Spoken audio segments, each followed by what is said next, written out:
Way back in the past, way back, circa 2010, Leslie Nielsen was still alive and loving it.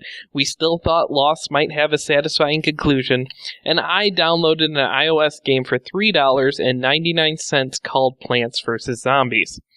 Now, I absolutely loved it. My kids absolutely loved it. I lost sleep playing it. I proselytized it to others, convincing nearly everyone I knew with an iPhone to spend the $3.99.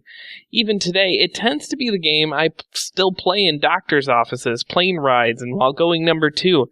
Plants vs. Zombies is a nearly perfect game. Now, the sequel, Plants vs. Zombies 2, It's About Time, became available in the App Store last week, and it came with a few changes. Gone is the $3.99 initial investment in favor of a free-to-play model. Now, I knew this was coming, and I've played other free-to-play games, but something here feels different. It's that this is a world I'm familiar with. Sure, we're flying through time and our lawns have become ancient Egypt, but that isn't nearly as jarring as the game asking if you'd like to pay $5 in order to advance to the next area. That just isn't Plants vs. Zombies.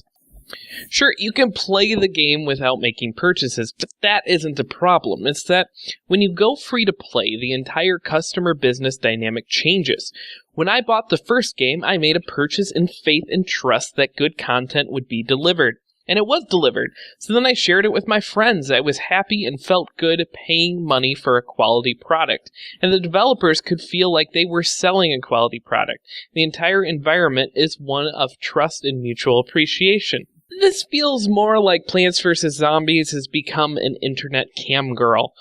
Not that I know what that is in case my wife is watching. Plants vs. Zombies would really like to show me that new level with the cool pirates. It really would.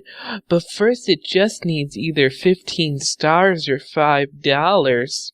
It just feels skeevy. Plants vs. Zombies no longer wants to make its money by selling me a quality product. It wants to make its money by duping me into spending money I don't have to. Equally, I'm no longer gauging my commerce experience by buying a quality product, but instead hoping that I have the patience and fortitude to get through their game without paying a cent. In a sense, I'm trying to scam them now while they're trying to scam me, and that's not a relationship I want to be in. Also, the game took a huge misstep by not bringing back the composer from the first game, Laura Shigihara. I hope I said her name correctly because she's pretty kick-ass. She even talks on her blog about making cassette recordings of Mega Man 2 when she was a kid because she loved the music so much.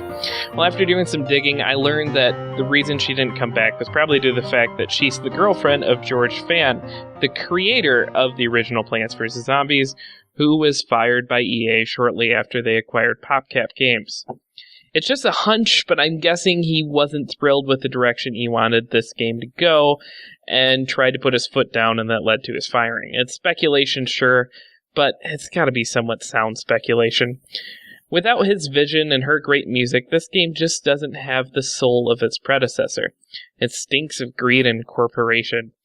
It's a competent game, but it just feels icky. In my research for this video, I found out that George Fan got over his recent firing last year by participating in Ludum Dare, one of those make a game in 48 hours things. And his game, Octageddon, had the brilliant simplicity and charm that originally drew me to Plants vs. Zombies. I can't wait to see what other great things he does in the indie space.